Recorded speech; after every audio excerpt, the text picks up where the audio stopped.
प्रिय श्रोता बंधु प्रभु श्रीख्रीष्ट दयामय नाम आपको शुभेच्छा।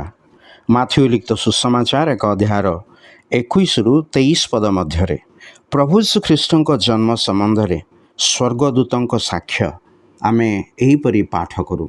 से पुत्र प्रसव करेंगे आउ तुम्हें ताहांको नाम जीशु देव, कारण से आपणा लोकंकु सेमानकर समस्त पापरू परित्राण करेंगे।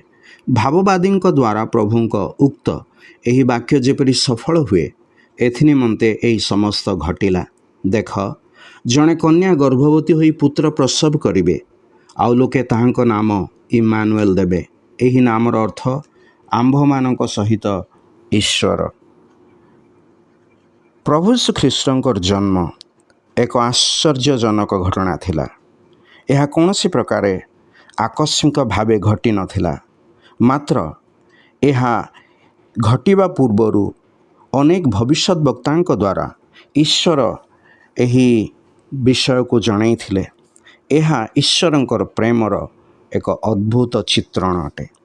ईश्वर जे कि जगतर सृष्टिकर्ता, से आपण हस्त निर्मित मनुष्य को एपरी प्रेम करती जे जेतेबेले मनुष्य निजर पाप हेतु ईश्वरंक ठारू विच्छिन्न होईगला ताहाकू पापरू परित्राण करी आपणा सहित पुनर्मिलित कराइबा निमंते एवं आश्चर्य योजना करी सही योजना अनुसार से आपणा प्रिय पुत्र प्रभु श्रीख्रीष्ट को यही जगत को प्रेरण कले।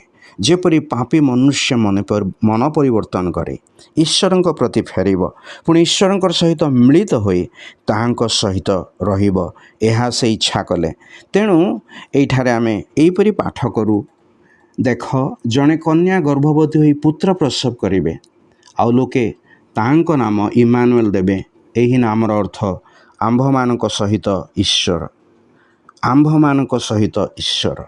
ईश्वर मोहर एवं आपणक सहित ईश्वर अटंती। तेबे मनुष्यर पापर समस्या समाधान करी मनुष्य को ईश्वरंकर सहित मिलित करबा निमंते प्रभु श्रीख्रीष्ट को क्रूसरे आपणा को बलिदान करी तृतीय दिन में मृत्यु पुनरुत्थित हवा आवश्यक थिला, जहाँ से संपन्न करी आज जीवित अटंती। प्रभु श्रीख्रीष्ट ठारे विश्वास करी आपण मध्य ए निश्चयता प्राप्त होई पारिबे जे आपण ईश्वरंकर सहित मिलित होई अछंती एवं से आंभमानक सहित ईश्वर अटंती। जो प्रभु श्रीख्रीष्ट द्वारा यह संभव है ताहांको चिन्हिबा निमंते ईश्वर आममानंकु साहाय्य करंतु। धन्यवाद।